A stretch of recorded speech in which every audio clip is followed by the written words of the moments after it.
Mm-mm.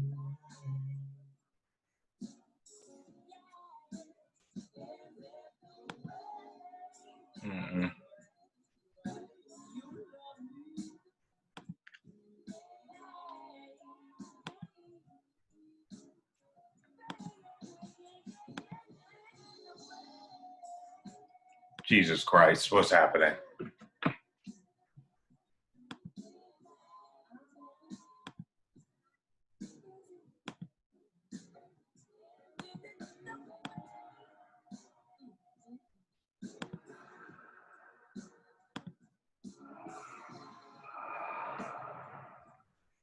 Well, hello. Well, hello. How are you? I'm hanging in there. Delicious. Let me change this. Oh, yeah, that's much better. Look at this diva chair. The velvet throne. The diva chair. Hi, Mallory. How are you? Well, it's been a week. Oh, well, let's get the formalities started. Hello, Mallory. Pronounce your last name for me one more time. Kretschmann. Kretschmann? And welcome to Race Kiki's with Jonathan Lee. Indeed. Clink. Clink. What are you having this evening? This is an extra dirty martini shaken. I am partaking in a vodka soda, a splash of lime. Perfect. I know, right? So, you've seen what I'm doing here. Yes. We're going to start talking. Let's do it. I have a question. When did you learn about race? So it's interesting. I watched your video with Lady Barlow, and I heard you ask that question, and I started thinking about it. Mm-hmm. I honestly think I learned about race from a book. From a book? From a book. Growing up, my best friends living across the street were biracial. Their dad was Black. Their mom is Indian, like from India. My best friend in elementary school was Mexican. My best friend, when I moved to private school, was half Japanese. So I think I was surrounded all of my life by people of mixed race and people of different colors and people who didn't look like me, that I just didn't really think about it until I started reading books like Roll of Thunder, Hear My Cry. Okay. And things like that. So, middle elementary school. And I started learning about Jim Crow and segregation.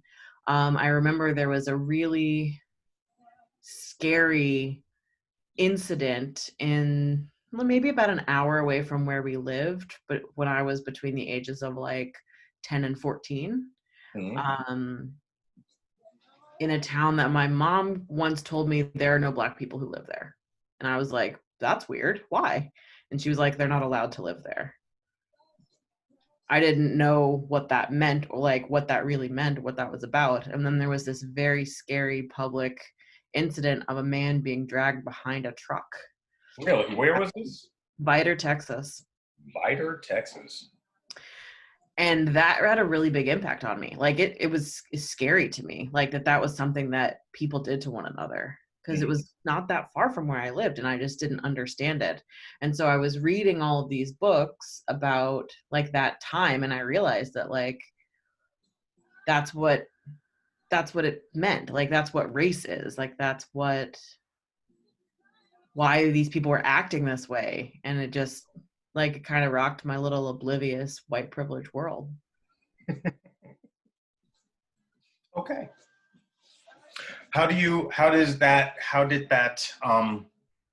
like manifest itself as you're walking around in Boston right now? Well, I'm not going anywhere right now. Thank God. But I don't know. I think I definitely have had moments in my adult life where I go to other places and I'm like, oh, right. Other people who look different from me, because Boston is so white. It's so white. And you just walk around in your oblivious little bubble and you're like, do, here we go. walking around near the cobblestones on the cow paths with my white self, and like all the people are Irish and I'm Irish, and like here we are. I mean, it's kind of a stereotype, but it's kind of true. I mean, it wasn't really until we moved into our current house where we lived in a neighborhood with like multiracial families. Mm-hmm. So I know that when I came down a couple of years back, it was not my most fun visit. mm-mm. And sitting in whatever bar you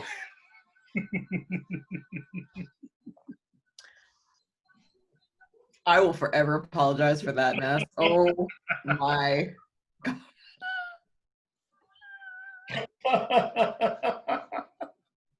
I'm pretty sure we have a picture of us doing this exact same thing on that night, because it was just one of those experiences where you're like, how did I get here in my life? What did I do? What did I do? Where did I go wrong? Mm-hmm. Oh, girl, I'm so happy you're still friends with me after that. Hot mess express. Oh, mm. I might need another martini. well, yeah. Mm. But did you feel like you weren't welcome in Boston Absolutely. when you got here? Absolutely. When I was, I remember helping Russell move in. Right. Yeah, I'm helping him carrying boxes, and his neighbor, his white neighbor, comes by, and she aggressively bangs on the door. And Russell was out at the truck at this point, so I open the door, and she says, "Why are you here?" Excuse me? Why are you here? I'm helping my friend move in. Why am I answering? Who are you? Who are you? Right. I live next door. I just want to make sure that all of my things are, I live right next door, and I will call the cops. Okay. And as this is happening, Russell's walking in, and then she says, "Hi, I'm Russell. I'm your neighbor." "Oh, hi, how are you? I'm going to bring a pie over later."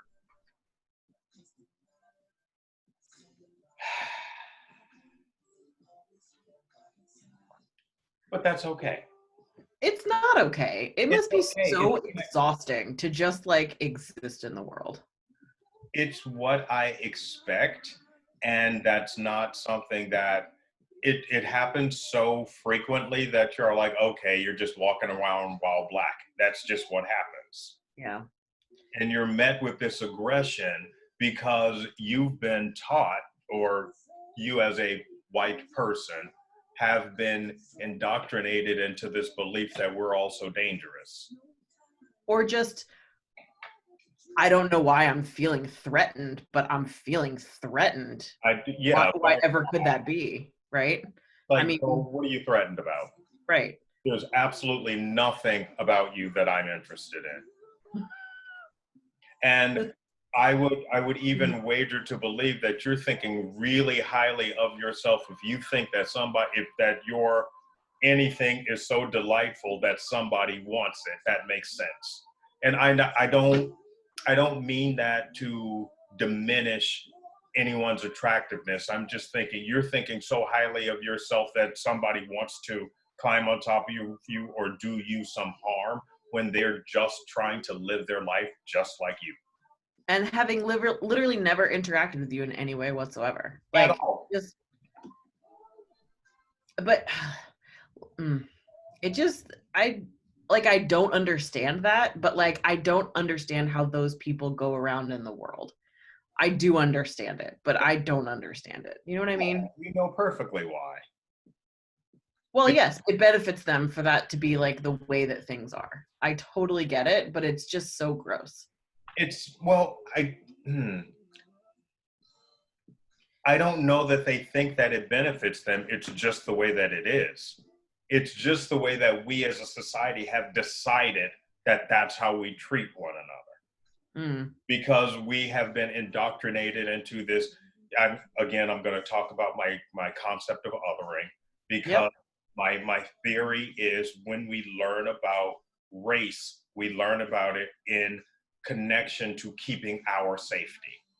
Because it's different from us. And the minute we believe that something's different from us, we put a wall up against it and we become threatened by it. Oh, totally. I mean, this is like the concept of self versus other is something I learned in college. It was part of a class that I took on colonialism. And it's like a very specific thing that in that class we were particularly learning about the British Empire that they did in order to conquer and assimilate native cultures. So it's a very real thing, and it is a very ever-present thing.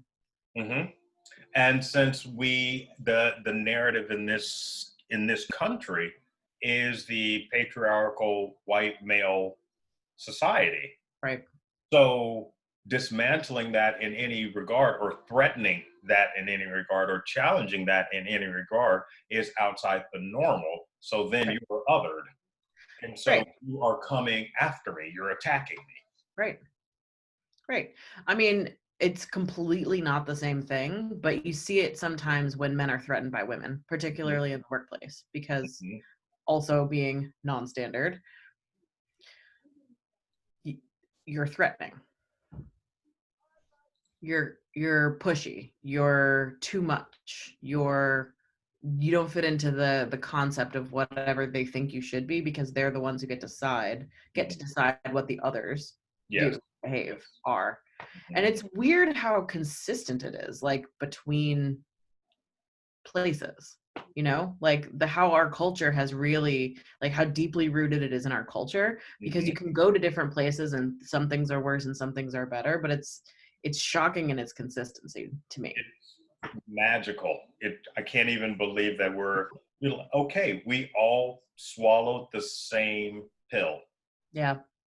And the minute you start challenging that, it becomes you're different. You're trying to change things. You're trying to dismantle something. No, I'm just trying to correct it. All I'm doing, I'm on this quest to try to find out why.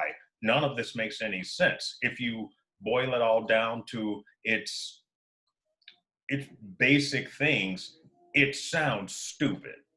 Yeah. And it sounds insane, but yeah. I was talking to Scott about this earlier because we were watching something last night and it had babies in it, innocent newborn babies. And I asked Scott, because I wanted to talk to you about this. What do you think would happen if a room full of babies, under all of them pre-verbal, just put a room full of babies in a room together? What would happen? What did he say? He's all like, I don't know. At that age, kids are so curious that they're just going to wander. And if you're different than them, it's not like they're going to hate about it. They're just interested. Right. So racism, no one's born a racist. You don't run into a racist baby. Can I tell you a deeply, deeply uncomfortable story? I would love it. Love it. Go on. Okay. There's kind of two parts to this, and I've actually been thinking about this a lot this week. So the first part is that we have sent Audrey to a daycare for the first time this week. Okay. So Audrey is my 6-month-old daughter. And we decided to go with our neighbor's home daycare because she's right across the street. She's amazing. She's like one of my favorite neighbors pre-having a baby or being pregnant. And I knew that she did some childcare, but I kind of wasn't sure what, her capacity was or any of that stuff. So we started talking to her about it. Like, can we afford you? Because you're right across the street and nothing could be more convenient. So she came over, and outside of immediate family, she was the first person to ever hold my daughter. And my daughter looked at her and just started bawling. And in the back of my mind, the very first thing that I thought was, is this because she's never seen a Black person before? So I don't think my baby is racist, but like, is my baby racist?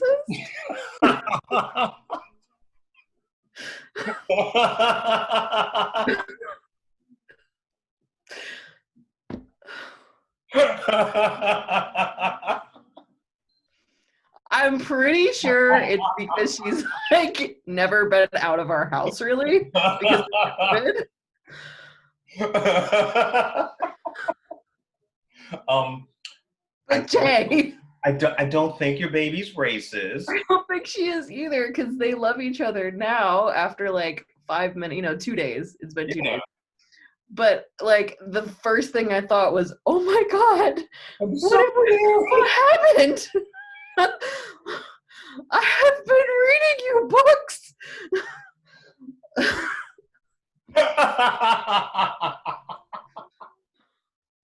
oh, I don't think you're. It's not funny, but it's so funny. That's kind of funny.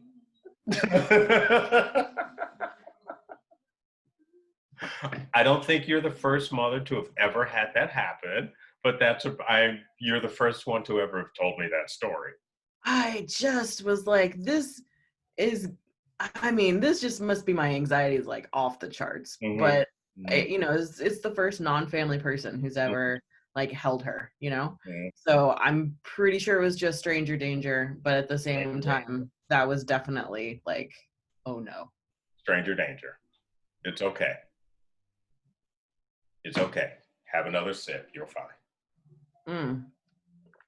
So the second part of that is I've been thinking a lot about sort of the history of Black women raising white women's babies. Mm-hmm.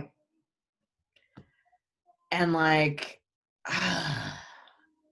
here's the thing about being a white person and trying not to be a complete racist asshole, is that you think about things and you're like, I don't know who to talk to about this.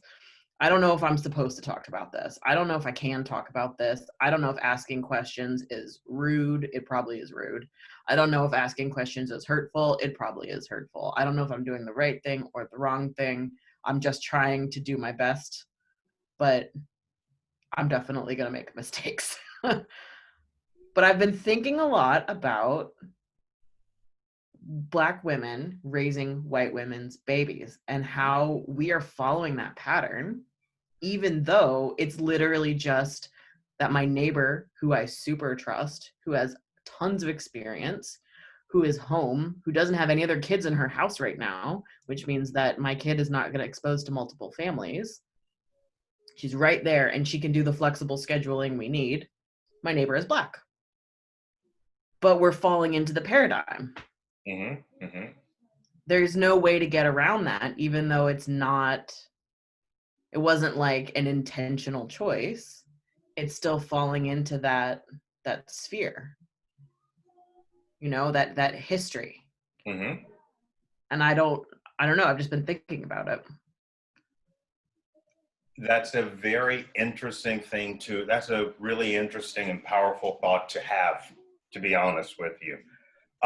And to answer your other question, asking questions is always the right thing to do. Okay. It's always the right thing to do. And asking a question in a way the way that you form that question, absolutely perfect. Because you're asking from a place where you are trying your damnedest to be the best ally you know how. It's a non-defensive position. It is like, I know that I am probably going to ask this in a terrible way, or the wrong way, or somehow this is going to come out wrong because I'm fumbling around and trying to do my best. But here are my thoughts. And I have a question about whether or not like there's anything that I can do to offset the history of Black women taking care of white women's children. Because on the one hand, and I definitely have thoughts about this, I love that our street is super multicultural. Mm-hmm. There are at least 3 families on our street where English is not their first language. Mm-hmm. Our neighbors next door are a bilingual household. Mom is from Venezuela, and they are raising their son bilingual. Fantastic. Across the street, Adele and her family are biracial. Next to them, Ryan and Michelle, they're biracial. So like there's more than one Black family on our street. There's more than one Spanish speaking family on our street. It's great. Right. And I love that. And I want Audrey to be exposed to as many cultures as she possibly can. I want her to grow up the way that I did, which is my friends across the street don't look the same as me, but the weirdest thing about them is that they're boys. Mm-hmm. You know? So there definitely is an element of that, of like, yes, it's awesome. Audrey's spending so much time with Adele's family, and their family doesn't look like us, and that's awesome. And I want that. And I am actively seeking out diversity in my life, but in a not tokenistic way. But I also understand that there's this history that is a dynamic that I can't change, but I know it exists, and I just think about it. And I think that thought in the back of your head is keeping you actively doing the things that you're currently doing. It's not anything that you're going to be able to quiet, because the history will always be there. But all of the efforts that you're doing to diversify your child's life and diversify your experience, your existence, and lead a more anti-racist life is adding to the life of your child. But you will never be able to get that conversation out of your head. Right. Like, is what I'm doing contributing to the history of this? You know, like, am I just fulfilling the prophecy here? Like, am I just keeping on? You are absolutely. I don't believe that you are, because I don't believe that. Okay. Because I would love to believe that the reason you chose your neighbor is because of your neighbor's history with childcare. Her experience, her proximity, her ability to be flexible with our schedule. I mean, I've told her this multiple times. She's like my angel. She is our dream come true, because we have a weird situation and we need a lot of flexibility. And she's super flexible, and she's right across the street. It's amazing. She's amazing. And you pay her fairly. You treat her like a human. Yeah, of course. And actually, my biggest concern was that we were changing the dynamic of our relationship from like friends and neighbors to a more transactional relationship, or at least a relationship that had a transactional element. That was actually my biggest concern out of everything, was that kind of shift. But did it change it? Not really. She's like so cool about it. And I think it's because she's done childcare for other kids in the neighborhood before. So like she's a pro. But that was like my biggest concern, that so far, I mean, it's day 2, but like has not been an issue. But yeah, I mean, she told me what her price was, and I was like, cool. And, you know, we're friends, and that's been the relationship. The fact that she hangs out with my kid all day hasn't changed that yet. Yeah. So it sounds like you're checking all of the boxes that one would in order to humanize the person in their life. Well, I would certainly hope so. I mean, you know what I mean? Like, I'm cognizant of the dynamics at play, but I try not to make it sort of the focal point, right? Like, I mean, you can't get away from the fact that I have like 4 Black Lives Matter signs in my yard, and I'm the only one on the street who does. But she came to my house and wore a Black Lives Matter mask. So, I mean, we're clearly on the same page. I see no foul there. Okay. I think you're doing all of the things that seem appropriate to all parties involved. And yeah, that's what I hear from what you're saying. I hope so. Yeah. I hope so, because the other element of it is like... But better question, have you had that conversation with her? No. In those words? No. I would want you to do that. Okay.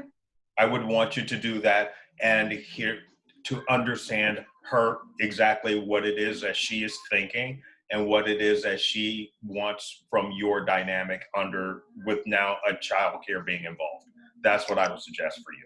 So you mean like talk to her about the fact that she takes care of Audrey changing like our friendship? No. Just with the history of that whole thing that you just had a conversation with me. Just say, listen, sis, this is something that's just weighing on my soul. I want to talk to you about it in a very this is something that I'm feeling. And I don't want you to put it in a way that is going to make her feel as though she has to protect your feelings. I know. Like, is there a way to do that? Yeah, there absolutely is a way to do that. There absolutely is a way to do that. You say, I have a question. Can we talk? Okay. Can we talk?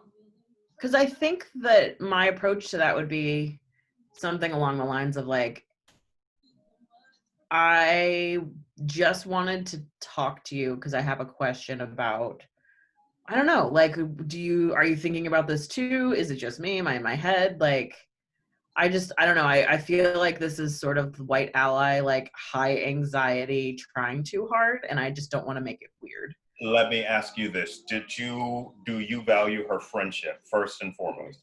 Totally. Would having that is talking about race something that you have done with her before? No. Start there. Okay. And starting from there will lead you to the conversation. It will lead you to a great place. Okay. And I think that would be the smartest decision, as opposed to you walking around, because when you talk to her or not, that's still going to be a conversation playing in your head. Right. And as opposed to you doing too many things and making her uncomfortable, or not doing enough, or saying something, or doing something, or making some sort of like not respecting our time, whatever the case, if you talk about it now, it keeps it from snowballing. That's a very good point. Like with almost anything, but yes. Like in any scenario, if you start talking about it early, it keeps it from snowballing. But that's a very good point. Feels like it's coming in a little hot to be like, hey, I've been thinking about. I'm just thinking, I'm a white lady, you have my white baby. So don't remember that book, The Help? Yeah, don't do that. That's not a great starting place.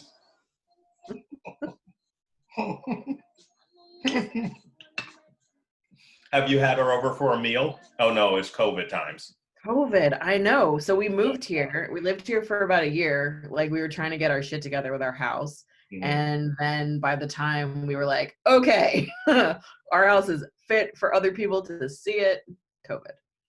So no, we haven't, but we've definitely like on Halloween, we put a table outside and we just like awkwardly stood in front of our house for a couple of hours, and she came over and chatted, and some of our other neighbors came over and chatted, and we all like kind of stood far apart, but that was nice. That was the closest we've had to having anybody over.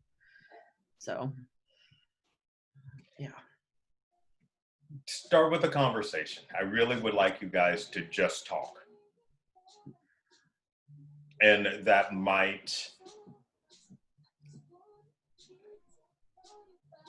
can only add to both you and your child's existence. Yeah. Yeah. I mean, I think I owe everybody in the situation like just like more time of getting to know one another. Mm-hmm. In general, including that conversation, or like having conversations with that element in it. Mm-hmm. So, and fun fact, I think that just this project that I'm working on is making it a little bit normal Mm. just to have this kind of conversation. Well, and I can't tell you how much I appreciate you reaching out about it.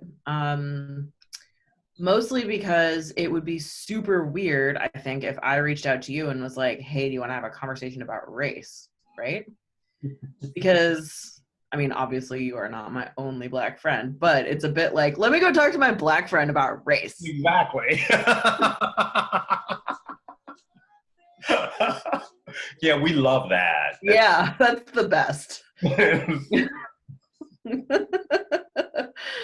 But I appreciate you like making the effort and, giving your emotional time to something that's like this, because there aren't a lot of places, I think, where anybody feels comfortable just like being completely honest about like wondering if their 6-month-old is a racist, or being able to have that conversation with any of their friends. So Again, Audrey's not a racist. She's just a baby who she saw something new. She doesn't know how to verbalize it, and it's a grown up. If it were another baby, I bet the reaction would be different. okay. Because it's a baby. And we see babies. You can put little babies in there, and back when they had those gross ass McDonald's playpen things where people used to just throw their kids in those balls and they just went there. Kids were just loving and touching and blah blah blah. The only way that they knew it was wrong was how their parents reacted. Sure. That's the only way children take their social cues is from their parents. Sure. Sure.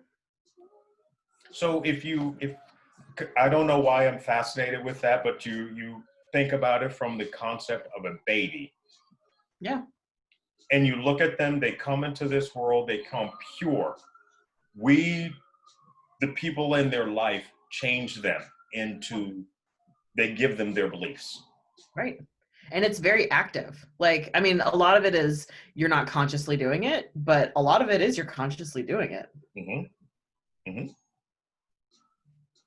And then the way that even ties into Audrey right now and her watching the dynamic between you and this young lady, watching her while you and Scott are off working, and Right. how you guys interact sets the tone for it. It will leave a little wrinkle on her brain as to how she interacts with someone who looks different than her. Yeah. I mean, so far I've called Adele her best friend. I'm like, you're going over to see your best friend Adele, Miss Adele. Even though she can't talk and she doesn't understand, Mm-hmm. that's the way that I framed it. Yeah. And I feel like that's okay. I don't know if that's like disrespectful. Is that the word?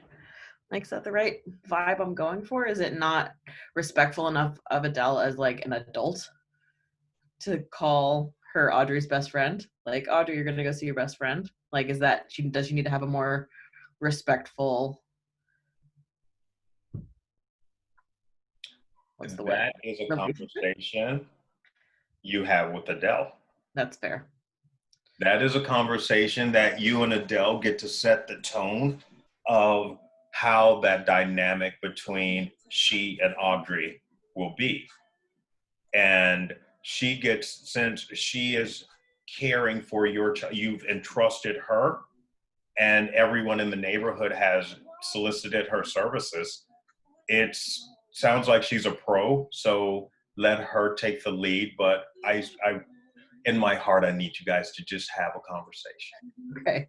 I promise we will. Yeah, in my heart, that's what I need for you and for her, and the dynamic that, because no matter how old Audrey will get, she's going to be your neighbor until you guys move where she does.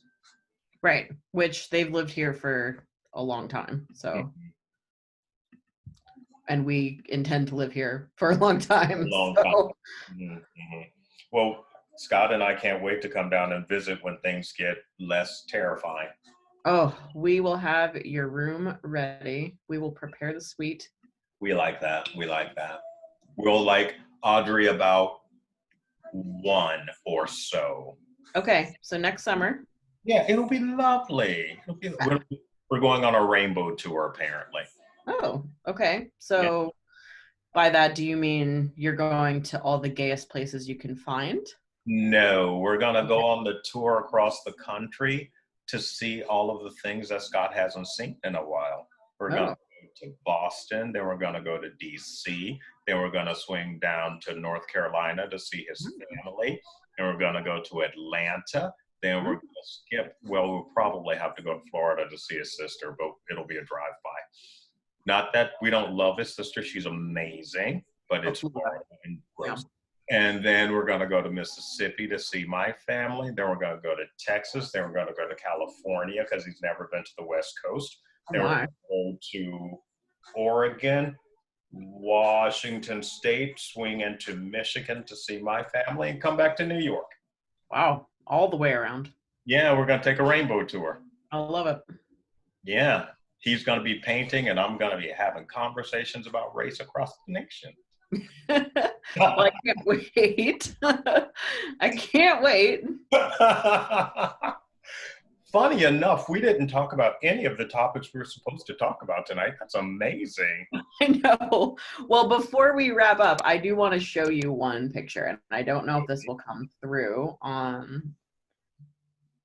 Oh, I can't screen share. I'll send it to you. Okay. All right. Here's a new book I need you to read. Okay. Hold on, I wrote it down. I'm like, it's right here, but I'm not very far into it. Oh my God, it's so good. This one is called, hold on, I was just reading it.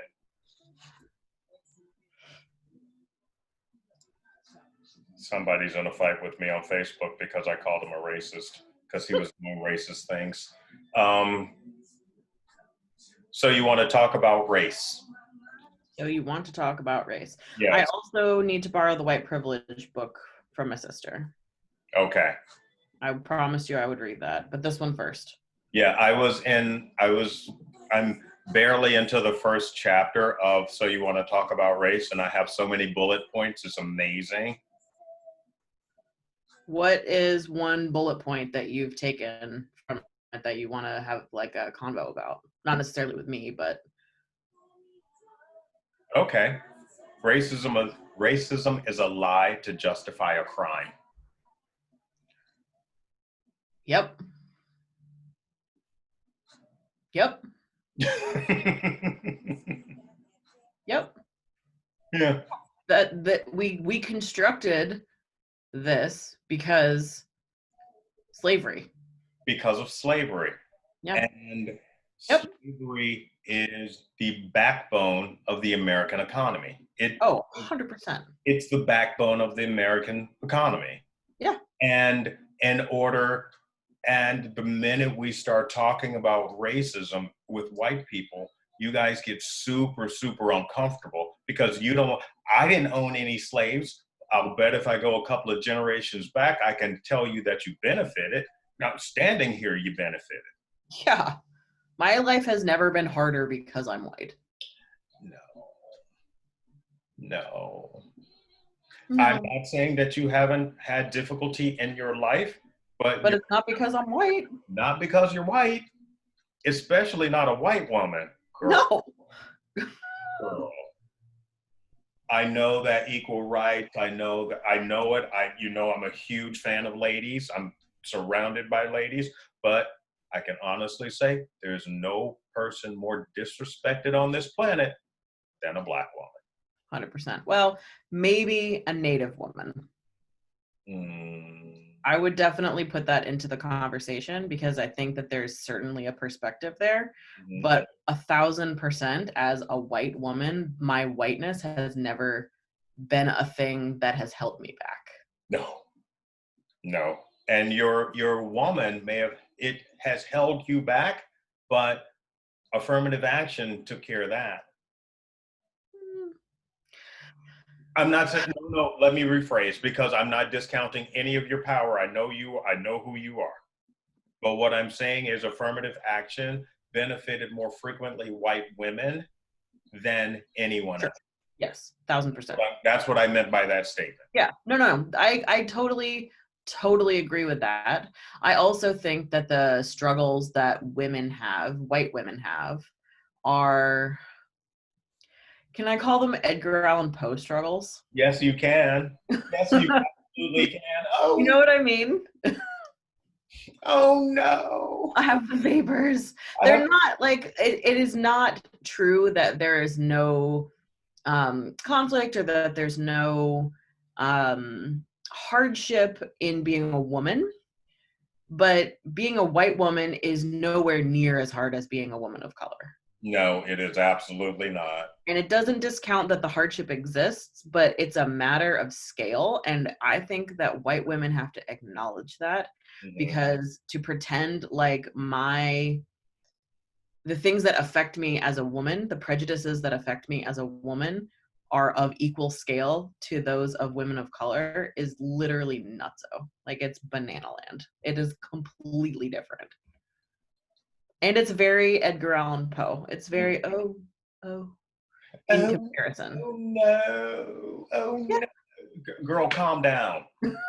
Your bodies were not dragged through the mud, treated like sexual playgrounds for whomever decided needed it. For Calm generations. for generations.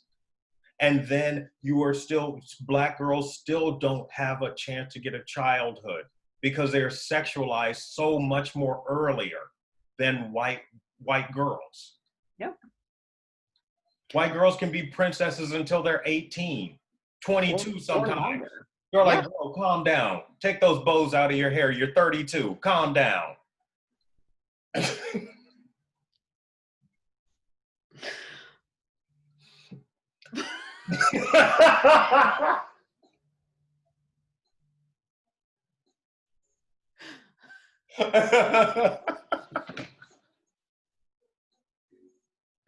Oh, sit down, Caitlin. Girl, please. Sit down and simmer down. It's exhausting. And you know, as a black gay fella, it's infuriating when the Caitlins of the world come and they immediately feel as though, oh my God, we're best friends. Yeah. Oh my God. Oh my God. Tell me. Oh my God. Perform for me. Do things. Oh my God. Jeremy, come see this.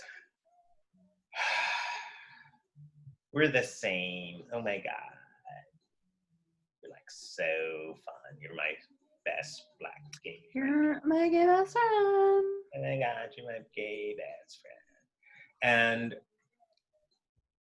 there have been a few who've appeared in my life and never stayed very long because I can't tolerate that kind of nonsense. I just can't tolerate that kind of nonsense. Yeah. I mean, I have definitely tokenized gay people before. I'm thinking very specifically of an example that I remember with like deep shame and horror. Mm-hmm. 100%. It was right after I moved here because I came from being EGC adjacent. Mm-hmm. And I walked into an apartment of a friend of mine and his roommate was gay and I was like, yay, we're gonna be gay best friends. And he was like, bitch. And I still think about that, about how awful that was and about how dumb I was and about how just like, ugh. Mm-hmm. Mm-hmm. Live and learn and try not to ever do it again. Person? I'm sorry? You still talk to that person? No. He was like, bitch, no, go away. I don't want to be friends with you. You're weird. Yeah. Which fair. That's fair. Yeah, that's absolutely fair. Yeah. He had every right to. Mm-hmm. That's also another hard thing for you to have to swallow. We're not a monolith. Oh, poor me. It's so hard. It's so hard. It's so hard. But yeah. I mean, yes, it's like, it's not a real struggle, but it is like a thing, right? What?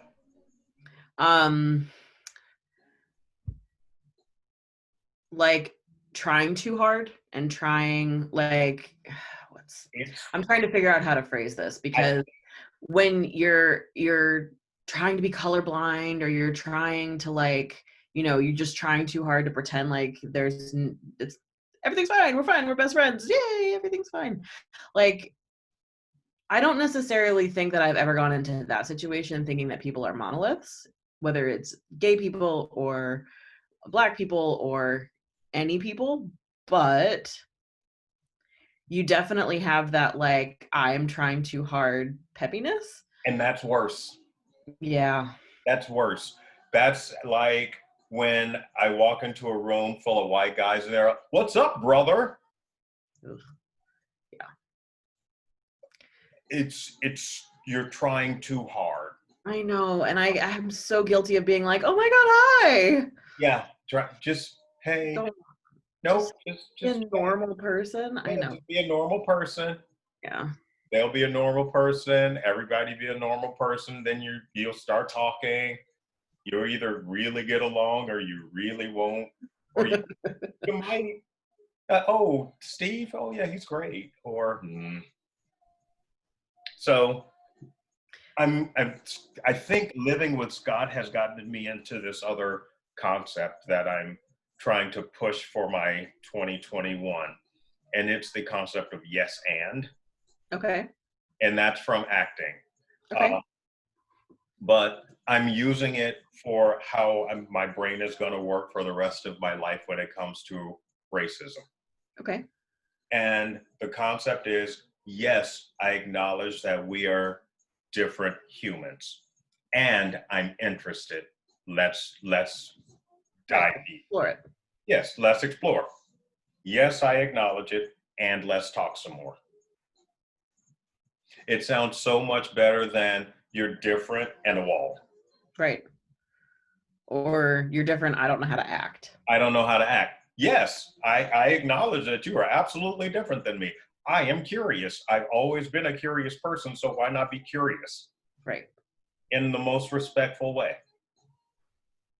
Yeah. Like, don't ask people where are you from? That's a weird question.